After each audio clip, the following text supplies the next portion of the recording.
சேர்ந்தவர்கள் என்ற எண்ணத்தை இவனிடத்தில் விதைத்து விட்டான். அதனால அவனை மதித்து அவன் சொன்னதுக்கெல்லாம் ஆடினான். அப்ப என்ன செஞ்சான் தெரியுமா? உன்னுடைய மக்களை சுதந்திரமாக வாழ விடு. எப்படா சுதந்திரம் கொடுக்கிறது? அவன் எப்படி நினைக்கிறானோ அப்படி எல்லாம் வாழட்டும்டான். உடனே மக்களிடத்தில் அறிவித்தா, நீங்கள் சுதந்திரமாக வாழுங்கள், உங்களுக்கு சட்டப்பூர்வமான அதிகாரம் தர வேண்டும். மக்கள் சும்மா இருப்பானா? அங்க இருந்து வந்தான், நாங்க ஆம்பளை கல்யாணம் பண்ணிக்கிறோம், பண்ணிக்கேண்டாம். பொம்பளையும் கல்யாணம் பண்ணிக்கிறோம், பண்ணிக்கேண்டாம். நாங்க ஆம்பளை பண்ணிய கல்வியால பண்ணியாமலே புள்ள பெற்றுக்கிறோம், செஞ்சுக்கேண்டாம்.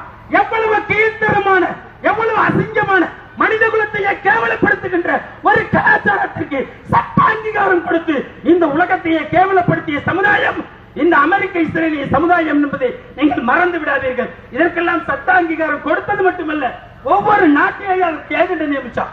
நீ இந்த சட்டத்தை ஓ நாட்டில் பரத்துறதுக்கு ஏற்பாடு பண்ணு, அவனுக்கு காசை கொடுக்க வேண்டியது.